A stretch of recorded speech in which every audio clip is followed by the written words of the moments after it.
नमस्कार, सत्यार्थ न्यूज में आप सभी का स्वागत है। आज अमरेली में गुजरात राज्य के आदरणीय मुख्यमंत्री श्री भूपेंद्र भाई पटेल की प्रेरक उपस्थिति में 300 करोड़ के विभिन्न विकास कार्यों का लोकार्पण कार्यक्रम आयोजित हुआ। इस अवसर पर उपस्थित होने और इस कार्यक्रम में भाग लेने का सौभाग्य प्राप्त हुआ।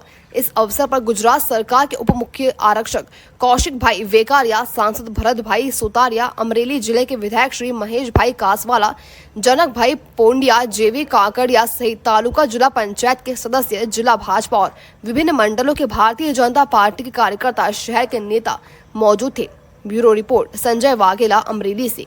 ત્યારબાદ શ્રી ચેતનભાઈ શિયાળ, પ્રમુખ શ્રી જિલ્લા ભાજપ યુવા મોરચો અને એમની સમગ્ર ટીમ એ મોમેન્ટ આપીને માનનીય મુખ્યમંત્રી સાહેબને એમનું સન્માન કરશે। એમની ટીમમાં ભાઈ શ્રી વનરાજભાઈ વરુ, શ્રી વીરભદ્રભાઈ ડાભિયા, શ્રી ચિરાગભાઈ જોશી, શ્રી કુલદીપભાઈ વરુ, શ્રી વિક્રમભાઈ સોલંકી અભિવાદન કરશું, એમનું સન્માન કરશું। તાળીઓના નાદથી આપણે વધાવીશું। જ્યારે મુખ્યમંત્રી સાહેબનું સન્માન થઈ રહ્યું ત્યારે જોરદાર તાળીઓના ગણગણાટથી આપણે વધાવીશું ધન્ય પળોને। આપણા માટે ધન્ય ઘડી અને ધન્ય ભાગ રાજુલાની અંદર આપણા મૃદુ અને મક્કમ મુખ્યમંત્રી